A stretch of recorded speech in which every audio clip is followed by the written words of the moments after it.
Hello, Sarah Sabin, transformational leadership and business coach here. And I am thrilled to be talking to today Jeremy Hollow, who is founder and MD at Listen and Learn Research. Jeremy, could Sarah, of you introduce yourself in a few sentences to my listeners?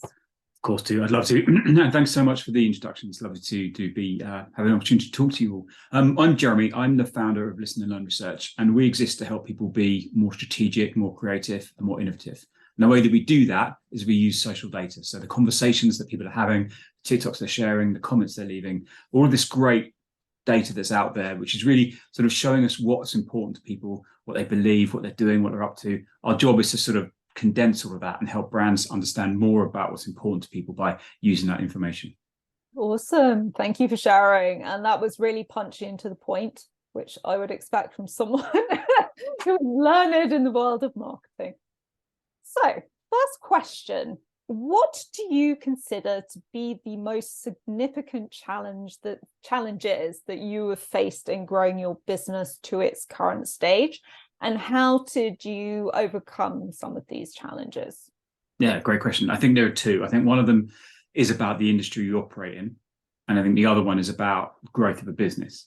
So I think when you have an idea as an entrepreneur to sort of fit this first one, and we all drink our own Kool-Aid, you sort of this idea is so powerful, so strong. Surely everyone's going to suddenly see the benefit of what you're doing. For me, it's so obvious. But look, there's momentum and there's inertia, and there's the things that happened before, and we found ourselves fitting in a sort of a very slim slither in between what's traditional market research on one side and what's sort of social listening and more automated approaches on the other. And what we're trying to do is, so the challenge that we have is to try and expand that possibility in people's minds about what's possible and what can be done. And because we know that it has huge impact when they do, but they're busy with the day jobs. They're busy doing their business as usual reporting, their brand trackers, their segmentation, all of that great stuff. And we've got to try and take some of that away and go, if you look at this other world, there's a huge amount of potential there. And that takes time because you've got to educate, you've got to excite, you've got to motivate, you've got to showcase and prove the effectiveness all of the time, but they're under that pressure to do more with less. So that's the kind of external challenge that we've got, which needs to be marketing driven. The internal challenge we've got is really around, it faces a lot of businesses our size, is it's either too much or not enough. You've either got too much business on or not enough business in, and because it's really peaks and troughs, which is like it's a tale as old as time. And for us, it's around trying to work out what's the right business development and marketing engine and investment to sort of try smoothing out some of that demand generation. So that as an owner who's very into the business, that I don't step away from doing the thing that I need to be doing, which is business development and getting back into the delivery. So those are kind of the two biggest challenges I think we've had as we've grown. Thank you for sharing. And I think, that peaks and troughs point is something that a lot of business owners can relate to. And smoothing that out over time, is a challenge for a lot of businesses. How do we do that? And it can look slightly different for every business depending on what it is that they're doing.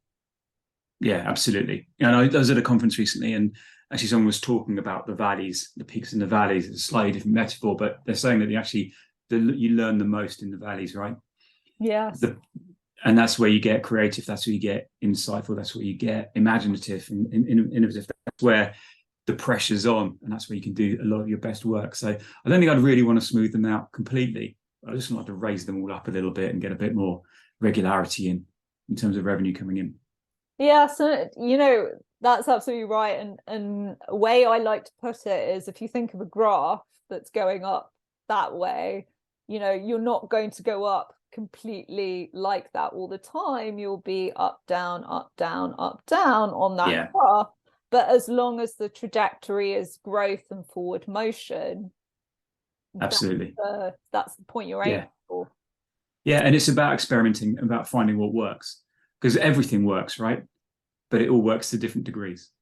And it's trying to find out what works best for us. So email works, LinkedIn works, blogging works, everything works, but everything has a different price tag to it. and you don't know what's going to work right for you for the particular mission that you're on at the particular time. So there's a lot of frogs that need kissing, and that's the challenge. And so you can put a load of energy into one particular area, thinking it sounds really sensible, and it doesn't work. And you've got to go to this point and go, all right, we're going to cut it. And what I'm proud of us as a business to be able to do is just try and experiment lots of different things, but cut it quite quickly if it's not working, readjust, be really flexible about our thinking about what's working, what's not, and not be too tied into this like cookie cutter approach of what we're doing. And try and be as adaptive as possible, and just, put the feelers out, see what works, see where the heat is, follow that as much as we can. You picked up on one of my favorite words, experimentation. I thought you were going to say frog then. No, frog is not one of my favorite. Okay, fair enough. Good learning. But experimentation is essentially, as you say, finding out what works for you. Because I think a trap that a lot of people can fall into is, well, I'm going to do what person over there is doing.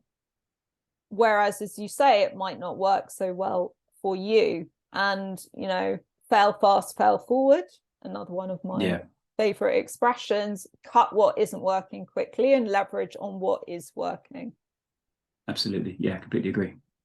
So now that you're at a stage of more stability, how have your problems changed in the business, and what is the most pressing thing on your mind at the moment? How the problems changed. I think, well, when we first started the business, we had a sort of, we had a point to prove to myself and to the market about what it was that we're doing, because no one was really doing what we were doing to the same degree. It's like, it's not a huge market. The bigger category to work in is huge, but our section is fairly small. So the first challenge was getting those first clients on board, developing the use case, really proving demonstrating the impact that we have and how this works. That's not so much, that's sort of like confidence and internal belief is now really solidified. So we really know, we've done it a lot. We've got great repeat clients. What's really lovely is when you're working with a client and their department's the one that's getting the bigger budgets. They're the ones that are getting more money coming in to do bigger things. And to be part of that success is amazing. So the challenges we have now is just around, as I said a bit earlier, about how to scale that impact a little bit, how to expand that reach in the right way, what the right team structure needs to look like to support that. And I think this is an old saying, but me being really focused on where I spend my time in the business, rather than getting dragged into the things that I might like doing in the business, like creating the work and getting involved in the work, or getting too involved in some of the relationships that we have, and actually just doing that front end business development bit, which is the bit that's harder, because it needs someone who knows what we're doing very well. And we've experimented with different sales models, and they just haven't really worked for us. So it's actually working out what does work and how I can add the most value to the business, and making sure I don't get dragged, or no, not dragged, but making sure I don't default back into those other things, and creating space for other people to step into those more expanded roles, I think, is a challenge. It's something I hear a lot, because in the course of founding a business and leading that business, your role evolves over time, and it can be easy to get stuck into the comfort zone, the things that you're used to doing. Yeah. But you need to keep expanding, and it's a process of constant redefinition of who am I as a leader, in this moment. Who do I need to be for my team? Who do my team need to expand into? And it is a challenge to keep redefining that, rather than getting stuck in the weeds. Yeah, completely agree. What are your plans for the coming year, and how do you envisage the company growing and evolving into its future version? Yeah, so I think there's lots of exciting plans for the year. I think there's lots happening in the industry at the moment. So generative AI, ChatGPT is really interesting. So that's going to change people's expectations of what market research can do and how it should operate. And at the moment, it's still very fluid and very kind of, okay, how does it work? What's the data set? Is it good enough? So there's lots of that. So I think that's going to evolve over the next year. And I think we were talking about it this morning. There's two opportunities for us. One It creates opportunities for us to improve our workflow, make us more efficient, make us faster, which is really important, and which we support bigger businesses need to get more agile in how their insight functions are working. And then two, it changes the competitive landscape as well. So it's interesting to see how that's going to pan out. We've just finished rolling out sort of like some really great developmental frameworks for the team. So every person in the team's now got a really clear path to run on, which I'm super proud of. Our team's done an amazing job at building that together. So we've got a really transparent process now for people to understand what their role is, how it develops, what you need to do to move on. And it's one of the best frameworks that I've seen for doing that, because it's just super specific and really task focused rather than too woolly and too sort of ambiguous. And then the other thing that I'm really working on is one, really driving a method for short form video. We've seen platforms like TikTok become incredibly influential in how they're shaping consumer demand. And it's one of those things that if you don't know it's there, you don't know how powerful it is. And you can ignore it for as long as you like, but it's still changing and disrupting your industry. So it's a real great opportunity to get involved with that and understand what's happening, and just to, from a marketing point of view and a sales point of view, just understand the commercial realities of that. And then the last thing I'm thinking about is really just growing a business, forming some really good strategic partners. We've joined a network in the US called Nostos. So working with them, working with other independent agencies to sort of really take in the big boys and show the depth of experience you can get and capabilities you can get with small, agile, highly focused businesses. Oh, exciting plans for the future, Jeremy. Thanks. So I'd love to know, how do you define strong leadership and how do you see it impacting your business? Yeah, I was thinking about that word, strong leadership, and whether I like the word strong leadership or not. Where does strength come from? I think strength comes from clarity. I think strength comes from building an environment where people feel psychologically safe. So I work with creative people, right? So there's no. My job is to protect them and to give them the space to grow and to flourish and to be able to be creative in the right way.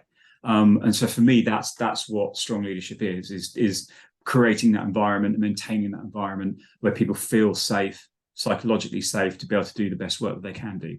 Obviously, there's the vision stuff, which is important. Do we know where we're going as a business? Do we know where we're going for them developmentally? So it's kind of like those three pillars, I think, and just controlling how I am with the business so that it's consistent, it's consistent, it's fair, it's open, it's transparent. Those are the things that I think are really important in terms of effective leadership. Whether I think strength is the right term or not, I'm not sure.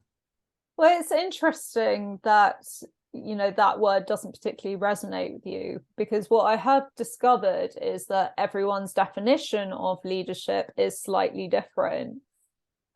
Or very different in some cases. And what I'm hearing from you is your job as a leader is to create the environment for your people to succeed.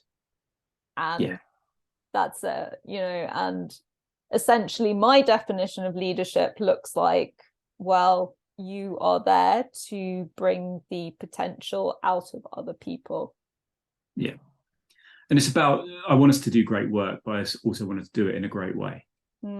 So that's how we are with each other. It's how we are with the environment we're in. It's how we are with our stakeholders. It's sort of like people, planet, profit. It's the whole B Corp mentality, which is something we're working towards. That's something I feel really strongly about as well. Just not being around just pure profit driven. Because when I hear strong leadership, I'm thinking like Patrick Bateman, kind of alpha American guy. Do you know what I mean? It's kind of got that connotation where, for me, I think strength comes from the ability to protect, the ability to encourage, the ability to nurture, to try and get the best out of people, and not in a sort of wringing them dry way, but in a kind of creating the right environment where they can do their best work. Because if that's the right thing, then, and part of that environment is, as I said, sort of like safety, but also part of it's like having an ambition, having a goal, having this place that we want to work for, and another part of that is that path to run on. So how is your job going to look different in a year's time? Well, it could do, but these things need to happen. But then it's not ambiguous, it's really clear. Yes. Yeah. That's where I think strength comes from. Yeah.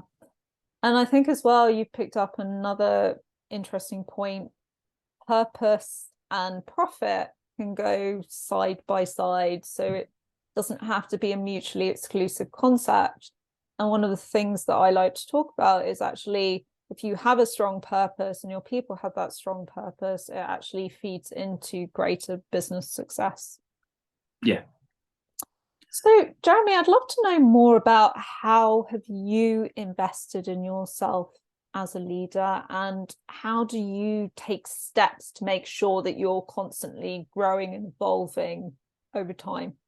Yeah, well, I think the short answer is that's probably not enough. I have a coach that I'm very lucky to have worked with for a long time, and he's absolutely amazing. I have a good senior management team who challenge me quite a lot. I've also sort of dabbled's not the right word, but I was lucky enough to find someone who's really really effective mindfulness coach. And I started thinking, well, it's all too woo-woo for me, but it's one of the most profound things that I've ever done. Is just being able to just think about how you structure your thoughts in the right way and be able to process emotions and process. But look, we're all under a lot of stress running businesses, right? So how you process some of that stuff and just tackle and get the right toolkit to deal with that. It wasn't woo-woo at all. It's just incredibly functional. So that's been incredibly useful. And then it's about I think who described it as a mentor doesn't have to know that they're mentoring you.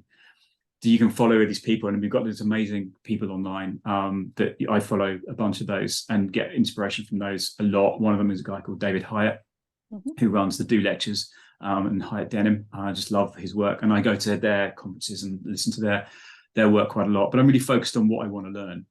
So for me, it's all about how to communicate better, how to work more effectively, how to be able to evangelize what we're doing as a business and carve that niche out. That's where I'm just hyper focused on at the moment. And as a small brand with not a huge amount of cash, and it's all funded it's all personally funded, so we don't have like huge money to put into it. So we've got to be creative. So we've got to be the power of what we put out is got to sell it for us, which is hugely exciting, right? Because we've got to be really effective and really efficient with what we do. Yes, yeah, 100%. And I think you've picked up on the intentionality point, like know what you want to get out of something, whatever it is that you're doing, whether it's mindfulness, whether it's working with a business coach, whatever it is, because otherwise how would you be able to measure progress? Absolutely. Yeah. And finally, I would love to know if you could give your 20-year-old self a little piece of advice, what would that be? I love this question. I think I was thinking about it before we spoke. I think it's two things. I think one would be to just dream a bit bigger and just have higher expectations of yourself. I've got really high expectations of myself, or I expect a lot of myself. I don't think when I was younger that my ambition was big enough. I didn't think I was capable of what I could be capable of, if that makes sense. Mangling my words there. And the other thing I would say would just to be kinder to myself. Yeah. Because it's in any situation, it's the same woo-woo again, but in any situation, I can't be the person that I want to be unless I'm kind to myself about the situation. Do you know what I mean? So when I'm not kind, I react in a way that I necessarily wouldn't want to react, or I'm not the best version of me that I want to bring to that event. So just recognizing that fact that you need to sort of say, okay, this has happened, made you feel this way. That's okay. We're going to move on past it. All of that can happen fairly quickly if you know how to do it. And I didn't know how to do it at the time. I didn't have those tools. So it was all too heavy and all too stuck with me too long. And it's just that if you can just say, right, you did the best that you could do, that's fine. It didn't work out the way you wanted to do. That's also fine. You've learned a bunch of stuff, which is brilliant. And now you're in the right position to move on. I didn't have those skills when I was 20. It would have been a lot easier if I had, I think. Yeah, I certainly agree with that. The self-compassion point, I find with a lot of empathetic people, they are able to empathize and be compassionate with other people, but we don't necessarily practice it on ourselves. So when my coach said to me, the way you talk to yourself, there's no one else in the world that would talk to you like the way you talk to yourself, in terms of the level of criticism that you can give yourself, and just realizing that you're worse to yourself than someone who might really hate you is a really interesting way of just rebalancing the expectations you have on yourself and learning to be kind about yourself. I think, particularly when you put a lot of pressure on yourself to succeed, it's like that needs to be bounded with some compassion, some self-compassion, some self-kindness. 100%. I mean, full hippie now. not quite there yet. No, I think just to wrap up that point, essentially, if your critical voice was your friend, you probably wouldn't be friends with them because No. because they would be so horrible to you all the It's time. like, dude, you're harsh. Yeah, absolutely, completely agree. Well, It takes a long time to recognize that sometimes, doesn't it? Because you grow up with yourself and you think it's okay, and you make a load of excuses. And I didn't. For me, it was a question of just not really realizing what I was doing. Yeah, no, and I think unless it's kind of brought to our attention at a young age, we don't tend to think about it as being people that like we have to go out and do things in the world and perform and all of this malarkey. Absolutely, yeah. And if you're thinking about where creativity comes from, where kindness comes from, it's got to start with you. If you're not in that position, then you can't. If I can't be kind to myself, I can't write with kindness. I can't be creative in what I write. Yeah. If that makes any sense. It does. It does. Jeremy, thank you so much for this conversation today. Absolute pleasure. Thank you for having me. Enjoyed it. Me too. So, for anyone listening, I hope that you too enjoyed this conversation today. If you would like to be a part of the Leading in the Modern Way video interview series, please feel free to reach out to me. Thank you and bye for now.